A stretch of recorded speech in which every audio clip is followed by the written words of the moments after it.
Hi Gemini, this is Leah Fresh Astrology. Welcome. We are looking at the first quarter of 2019, which means January, February, and March. So those 3 months. And before I get too far, I have to mention below I have links for readings, coaching sessions, 2 classes that start in January, and the tribe link for those women over 40 who want a supportive community, especially if you're looking to reinvent yourself, recreate your life, and specifically through maybe starting your own company or foundation. Go to tribe and join. Make sure to join because that's how you get fully in. It's free. So the courses, for those of you who want to know, are geared toward people who maybe do astrology readings or tarot readings or somehow in the coaching world. And one is teaching how to do astrology coaching, how to bring the coaching approach into astrology. Now, I've been asked, do I have to be an astrologer already? I'm just curious. I don't know, a lot about astrology yet. I would say sure. I mean, if it calls to you, if you want to learn astrology and take a coaching approach, then yeah, I would say come on. But if you feel like, just for your own benefit, if it would make you feel better to learn astrology first, then that's okay too. You could just, maybe I'll do this course at another time and you could catch it then. I don't know from year to year. Sometimes I do kind of what I'm interested and feel like teaching. Especially in astrology, because I've always approached this in terms of what do I feel like doing because to keep it fun for me. So right now I would love to teach more about how to bring coaching into the astrology space. And so that's a multiple week class that begins in January. And it's really about kind of across the board how to bring a coaching approach into astrology. And what that means is, coaching is very different from the practice of astrology. They're two, you can merge them, but they're on the face of it very different. Coaching can exist on its own without astrology. It's a set of tools usually that the coach provides to the coachee, and is helping the person being coached learn how to do certain things for themselves and to get somewhere on their own. The coach is just there to assist, but not to lead or guide. And astrology really traditionally, there are a whole bunch of astrologers out there who are really just technically reading the chart. That's what they're interested in doing. They want to look at all the aspects and delineations, and they want to just kind of study it from afar, study the chart, maybe study an individual's chart from afar in a more objective way that's more, I would just say, technical. And then they may do a reading where they explain technically what's happening on the chart without the further step of understanding that the person who's coming for a reading may be feeling quite vulnerable or need some form of healing. They may be in a bit of trauma or crisis, and but an astrologer who's just looking at it technically isn't obligated necessarily to look at it as though he or she was a healer. And I think clients need to know that. But then there are some astrologers and tarot readers, for that matter, who do see themselves as healers. And seeing yourself as a healer is a good step toward actually giving healing energy to somebody. But there are specific ways to make sure that you're doing no harm to your client, and to make sure that you are approaching it like a coach. And that's what we'll learn about, how to do that, what specific tools you use to make sure that you are doing that and that you are doing no harm to the best of your ability. And so that course will be more intense. You'll work with me, you'll work with your fellow classmates to study that. And then I have a shorter course, a 2-week course for people, whether you're a tarot reader or an astrology reader. And I lump in the tarot because tarot readers on YouTube specifically, especially, are using the zodiac and often doing like a mini kind of astrology view, giving some astrology tidbits. And so again, when you're talking to someone about their love life, they could be in crisis, they could be very hurt and damaged from a relationship and in a great deal of pain, or psychologically a little vulnerable and fragile. And so how to give a love reading is the other course, and we will look at it from a viewpoint of first do no harm. And how can we approach this as a healer, supporting the client? And there are people who get hung up with, well, I want to tell the truth. I want to say what the chart says, or I want to say what the cards say. And there are a whole range of ways to do that and still get the quote-unquote truth across. And so, I can see, for example, in a person's chart, if they ask me, well, will this person ever come back to me? I will often know the answer is no, but there's a way to impart that information. There's a way to work with that person using the truth, helping them see the truth, and maybe in a more powerful way without just saying, no, this person's never coming back to you. You can also say that, but to do it in a healing way is a very different thing. And you're still telling the truth. And if you get the Death card or the Tower card, I know enough about tarot to know, and I've actually taken tarot courses, and I have a friend who's she's in like a long line of tarot readers and has studied it, except very intuitive. Now, I understand the cards. You can get a Death card or a Tower card in a love reading, and you can impart that information in very different, widely disparate ways and still tell the truth to that person who's getting the reading. And so we'll review in a love reading how you can support your client and do no harm, and also tell the truth, and maybe even be challenged to stretch as a reader and stretch your ability to use your intuition and creativity by keeping to this rule of first do no harm and telling the truth. It challenges you to be more creative, and it challenges you to grow as a provider of assistance, whatever however you're assisting your client. So that's course number 2.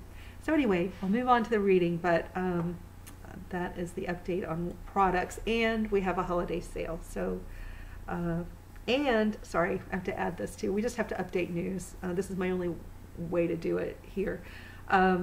If you've had a reading with me before or a coaching session, you can use your most recent price. My prices continue to go up, but I want to make sure my clients of many years and who've been with me or had a reading that I'm also giving back to you. So I don't want to keep raising prices on you.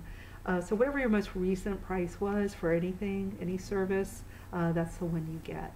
All right. So Gemini,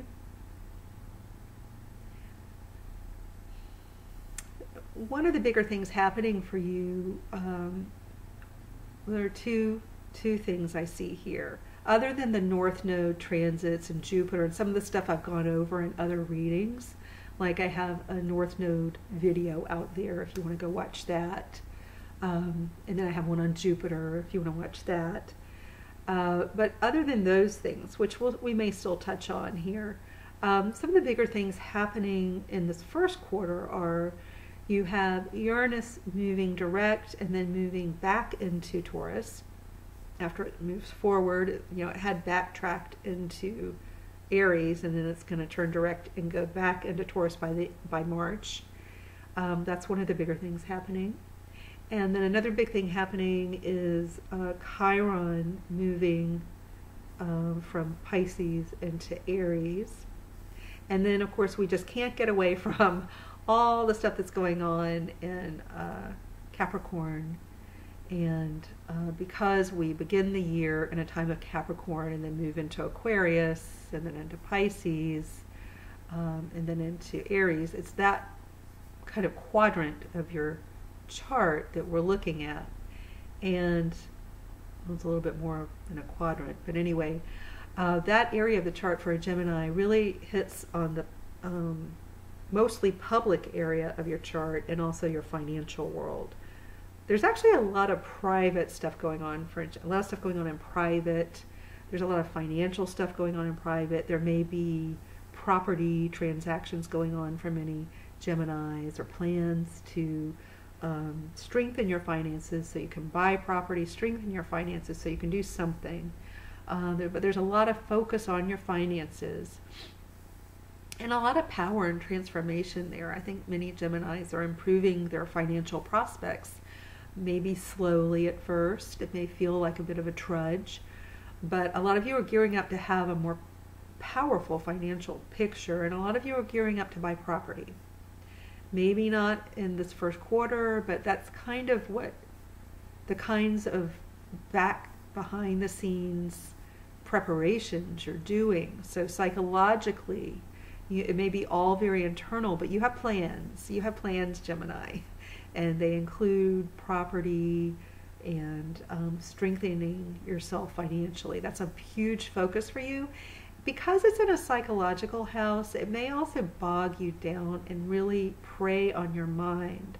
I would, with the entry of Uranus into Taurus, I would advise you to be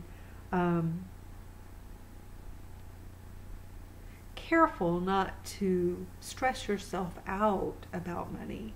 That's one thing I see here, is that you might be a little vulnerable to psychologically getting too focused on your finances, too focused on debts, too focused on worries around property and rent and whatnot. But these things could prey on your mind too much. So that's one thing I'm going to come back and caution you over and over again about this, because Uranus is going to get back there in your head and start shaking things up, and sometimes it means it makes you a little nervous or a little anxious. And we want to do whatever it takes here in this reading and in you on your own to make sure you get support for any excess anxiety or nervousness. There are ways to treat that. Sometimes just acknowledging that it may be there is the first step, so that's what I'm doing here. But beyond this, you could get treatment if it starts to really haunt you, feelings of anxiousness. So, but overall, I would say, despite any anxiety, that your potential financial strength is so clear here, that those of you taking steps toward a career, career moves, going to school programs, to put you in a position to make a lot of money, the potential here is very, very strong. And I would say you will, as soon as the end of this year, experience a big uptick in either your ability to make money or money really just actively flowing in. So the outlook is good. I'm not saying, so sometimes when I mention anxiety and nervousness, people start, especially people who are already prone to anxiety and nervousness, they get triggered by that and they think, oh no, this is a really negative reading. And you've got to calm down just breathe for a second and hear the distinction, because you are very smart. So hear me now. Your brain is very, very intelligent, and I know you can understand this distinction. You have a lot of financial strength potential here. And money for you, on the whole, for most of you, you're in a position of building a lot of strength financially. That is, let me just say it very clearly, good news. Jupiter in your 7th house is good news, that's the position it's in during this whole first quarter. great news for relationships. I'd say you're preparing and paving the way for great news financially, and a lot of you may already have good news financially. Good news, good news, good news. A lot of you are, some of the angst around your career is going away this quarter, and you know, the career path for many of you will be clearer. Good news usually, to have more clarity, but there's still, I would say there's still some flux and sway in what you're doing as a career. But a lot of you are moving into a more of a mindset of wanting to be healers or money managers in some way. But a lot of you actually are more drawn, and Geminis aren't typically the sign that's drawn to healing. So it's interesting as a profession that Geminis right now are more drawn toward healing. And that's all good news. What the reality of what's happening psychologically for a lot of Geminis is that even though there's so much good news in relationships, or just good times in relationships. So it may not be news per se for some of you, but good times in relationships for many of you, vast majority of you. Financial strength building for the vast majority of you. That's all positive. Interesting, somewhat magical things happening in career, positive. Maybe more clarity in career, positive. Despite all of that, there is this encroaching underlying anxiety that I see. And that's, I guess we can't say that's good news, but I want you to see that your chart reading is actually quite good. At the same time, even though good things are happening for you, there's this underlying anxiety. And you may not like that. None of us like to feel anxious. None of us like to feel depressed. None of us like to feel sad. None of us like to feel anything but happy, right? Like we'd all rather be happy all the time. Although that might be kind of boring, and we would lose perspective on what that it actually felt good to be happy, because we would have no contrast. But you know, I do feel that it would be good for Gemini to recognize and try to see, so that that you're in charge of it and it's not in charge of you, this underlying anxiety. My wish for you is that you become the master of the anxiety, and the anxiety doesn't become the master of you. So I relate this information to you. I don't think it's any surprise. I think whether you see you're anxious or not, everybody around you can probably see some anxiety and nervousness, and maybe understand that not everything's always perfect in your mind. People see it, even though you may or may not see it. That everyone around you might say, yeah, you could probably chill out a little bit, or you could relax, or maybe you should go see some, you know. And that doesn't mean you're crazy. Anxiety is not crazy the way like Hollywood, you know, has portrayed it for so many years. Anxiety is just an underlying kind of nervous condition. It's like your motor's turned on a little high, a little too much all the time, and it's just like this constant churning thing that goes on with you physiologically. And that's where I think Gemini could work with it. That's not, so remember, good things happening in the chart, weird underlying churning motor going on that keeps you a little anxious, even though good things are happening. Can you see the distinction? I know you can, because you're really smart. And that is kind of the mood of your quarter. And so lots of great things. I actually think a lot of great things are happening for you. And at the same time, you have this underlining. And sometimes, even when we have a lot of positive change, like getting married, getting in a great relationship, getting into a great school, getting a great job, earning more and more and more money, oddly, and there's studies around this, that even if a lot of positive change flows into your life, you can start to be freaked out and feel kind of anxious about it, and the stress level is high. So it's just something to be aware of. Let's go through the transits and aspects going on in January. So we have the Jupiter and True Node working together. Mercury enters Capricorn. New moon, partial solar eclipse in Capricorn, which is we'll look at that. Uranus goes direct, as we said. Venus goes into Sagittarius. Jupiter and Uranus start working together. Jupiter's just moving like a race car, a race horse. It's going very quickly through Sagittarius. Jupiter and Neptune work together. Sun enters Aquarius later in January, as it always does. Full moon, January 21 in Leo. We'll go over that. That's a total lunar eclipse. Mercury enters Aquarius. Saturn and Neptune start working together. So let's go back and look at these eclipses. So the first one's happening across Capricorn and Cancer. This is an area we've talked a lot about. You can go on my most recent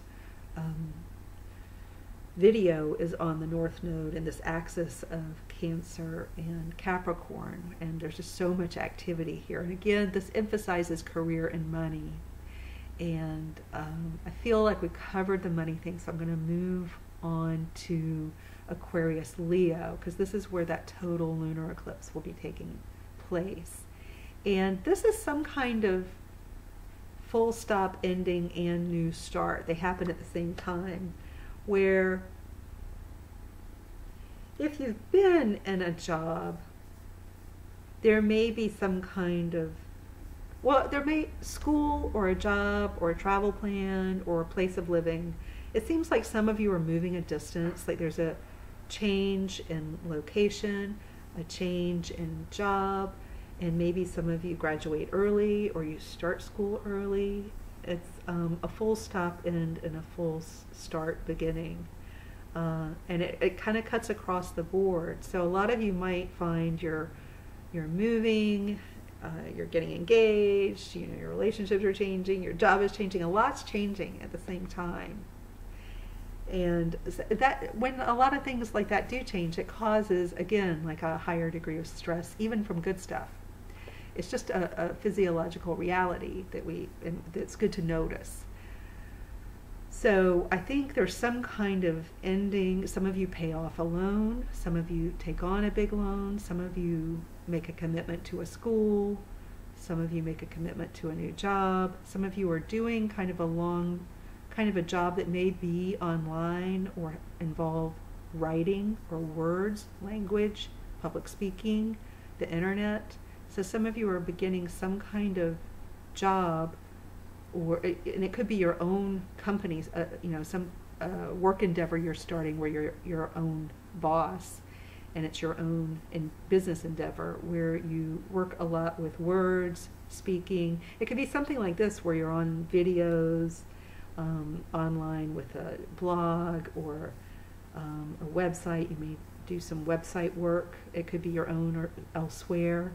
But that happens in January. Let me see what I want to add to that. But that's a lot. I don't know if you caught that list. Just rewind and listen to the list again. I don't want to repeat it again because we'll lose time. It does seem like in the offing, in your mind, you may know that you're getting married. So you may not have the ring yet, or you may not have given the ring yet. There may be no ring. So either you already know you're getting married and you're getting married pretty soon, or you know that you're going to get married.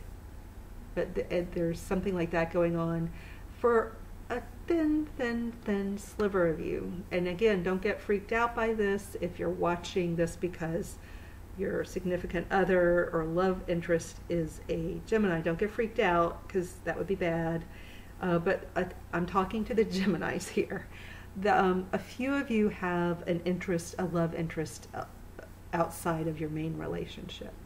Or maybe you're not married or in a relationship, but the other person is. So some of you have a little bit of a crush on someone else. It could be just in your mind. And or it could be a real secret relationship for some Geminis.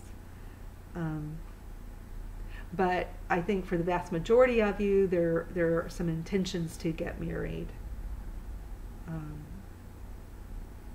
with the exception of the few who are getting divorced because of maybe a love interest. So, but I think that's a smaller subset. So let's move on to February. In February, we have a cluster of events around February 18th and 19th. And let me just read through that list for you. So February, we have Venus entering Capricorn, new moon in Aquarius, Mercury enters Pisces, Mars enters Taurus on February 14th. So it's a sexier kind of energy on Valentine's Day. And then we have February 18th, Jupiter and the True Node working together. February 18th again, Chiron enters Aries. We'll go over that. February 18th again, Sun enters Pisces. February 19th, full moon in Virgo. So let's go look at that.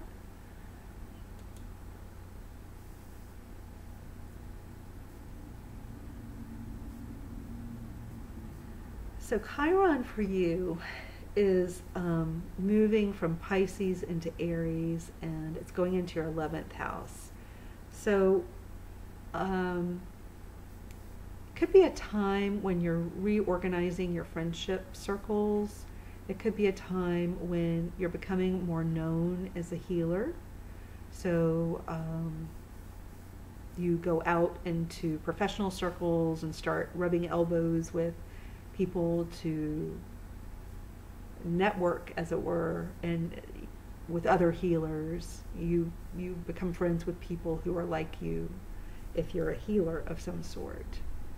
But your friendship circles will definitely change, and I think they'll actually, you may have had a sense over the past 7 to 8 years that your friendship circles have really gotten chopped up by events, maybe changing jobs, moving, whatever, changing schools. Somehow, as life events have flowed over this last 7 or 8 years, some of your groups that you loved or counted on or felt comfortable to you got shaken and stirred, and you had to move on and create new bonds, new friendship circles, new groups to be associated with. And so this is a very natural thing that can happen, but you're going to be more and more drawn to people who have come through something hard, perhaps, and have turned that around, and then now they want to go out in the world and do something good. So you're so drawn to the people who want to really repair the world in some way, some form or fashion, that those are the people that are attracted to you, and you're drawn to them as well.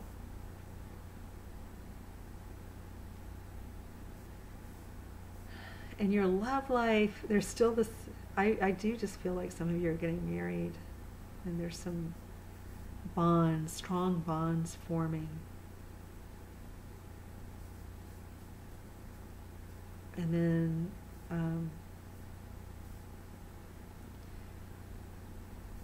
kind of an energy and focus on the 10th house of career as we get toward the end of February. And then as we go into March,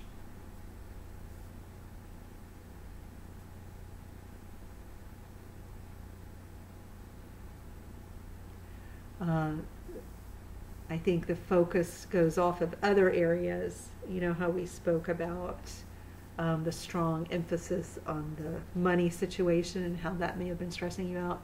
Now you're less stressed about money, and you're more focused on love. There's something, love or a female in your life, a woman in your life is more of a focus for you. Or love itself, a love relationship is more of a focus for you, but that's causing you some stress, something about your love life. Or it could be a female child or a sister or a mother, less likely to be a mother, more likely to be a child or a sister or a friend who you're a little worried about or stressed over. I don't, it could be the relationship itself, but there's some stress there with a female, maybe a female going off to school or not going off to school. But the real focus here is on your career in March. And let me see, what do I want to say about that? There's a new start in March in your career or your career trajectory. So it may not be that you actually get the job or start the job at this time, but the trajectory of your career, something new is being formed in March. So some big steps you're taking to move your career forward are happening at that time. If you're planning to get married or getting engaged, that's also, you could have some very public stuff going on in your relationship world. For the very few of you who may be getting divorced or maybe have an extra love interest, that may be public. So I just want you to know. But some of you may have plans for that.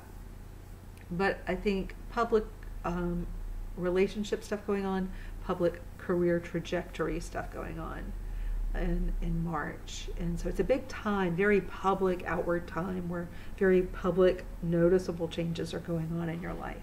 So very exciting, and congratulations, I think, to most of you for big job changes or career changes, building, forming, coming together. So lots of plans coming together. Still that financial strengthening happening. And I think some very exciting things for many of you in relationships. So congratulations. All right, take care, Gemini.